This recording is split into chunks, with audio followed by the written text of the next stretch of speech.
Japanese attack on Pearl Harbor is well known, but it was preceded and influenced by an attack of the British naval arm against the Italian fleet anchored in the harbor of Taranto in November 1940.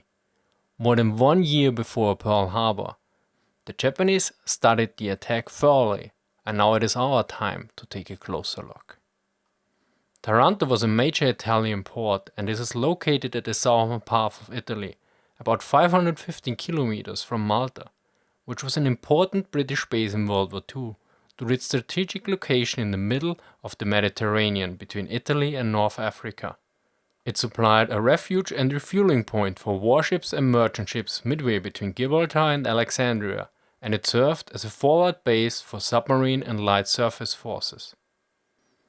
The British already had plans for an attack on Taranto developed in 1935 and 1938. These were updated again in 1940 after extensive training and testing.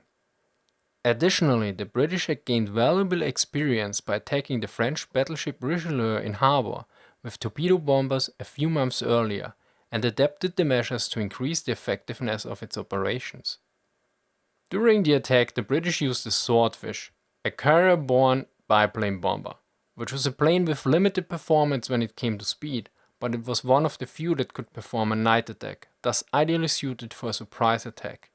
In order to achieve a surprise attack and provide sufficient illumination for the attack, the strike fleet should position itself during a moonlit night in a manner that the planes could be launched and retrieved under the cover of darkness.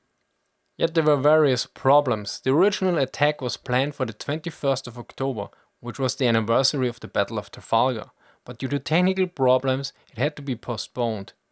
Since the attack also required a proper moon setting for illumination, it was then scheduled for the 11th of November 1940.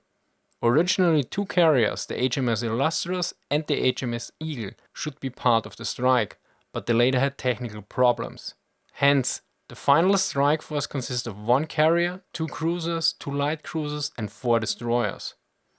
The force approached the launch point during the night, which was located about 64 kilometers west of Cabo Point, on the Greek island of Cephalonia.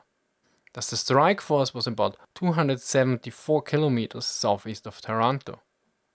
Meanwhile, in the Italian harbor in Taranto lay 6 battleships, 7 cruisers, 2 light cruisers, and at least 8 destroyers, and various auxiliary vessels. Note that the numbers on the Italian ships differ a bit from source to source. Now these ships should be protected by 90 barrage balloons, but due to the shortage of hydrogen only 27 were properly deployed. Although torpedo nets were deployed in the harbor, the quantity and quality was limited. Only about 1/3 of the required length was available. In terms of quality, the nets were not deep enough for the British torpedoes. Once the British fleet was in position, the attack was launched, and at around 8:40 the first wave of 12 Swordfish was airborne and heading for Taranto. About an hour later, the second wave of 9 Swordfish had launched successfully. Once the first wave arrived, 4 Swordfish were used as dive bombers to attack the inner harbor in the north in order to distract the searchlights from blinding the torpedo bombers, whereas another 2 aircraft approached the harbor from the southeast to drop flares in the eastern part, thus illuminating the ships in the harbor. Then the remaining 6 torpedo bombers attacked the battleships. 1 torpedo struck the Conte di Cavour and 1 the Littorio. The British lost 1 plane of the first wave. The second wave attacked around an hour later with a similar tactic. This time 8 bombers attacked the ships. 1 torpedo struck the Caio Giulio and 2 more hit the Littorio, which already suffered a hit from the first wave. Again, the British only lost 1 plane in the attack. Additionally, the drop bombs hit the cruiser Trento, a destroyer, auxiliaries, the seaplane base and dockyards. Yet many bombs failed to explode. Besides the 2 planes lost in the attack, all Swordfish could return to the carrier strike force. Although the original plan intended to repeat the attack the following night, due to reports of bad weather, the attack was cancelled and the strike fleet returned undetected. Despite a rather small number of 21 aircraft and minor losses, the British inflicted severe damage to the Italian fleet. 4 battleships were damaged, 1 lightly and 3 so badly that they couldn't leave Taranto, unlike the others that were transferred to Naples the following day. In the long run, 2 battleships needed longer repairs until they could be made operational again.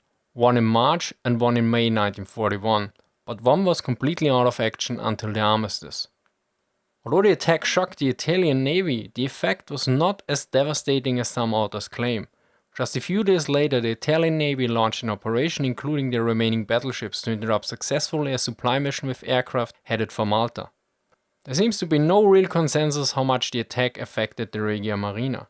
Whereas some authors claim that the Italians became more timid after the raid, others state that not much changed and that the Italians just didn't risk ships unless they had a tactical advantage.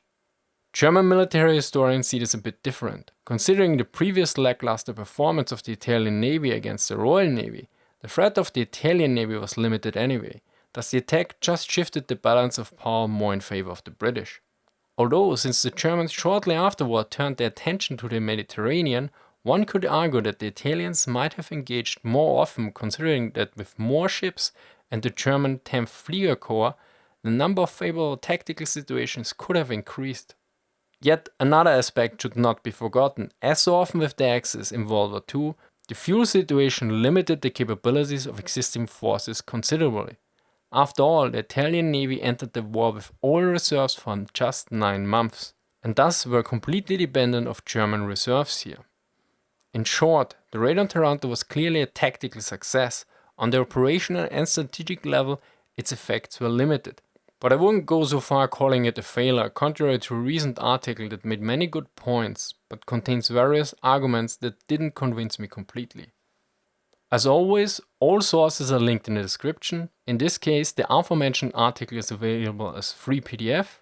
Also, special thanks to Justin for providing feedback in regards to my thoughts on the article. If you liked this video, you might also want to check out my video on Pearl Harbor or submarine warfare in World War I and World War II. Thank you for watching, and see you next time.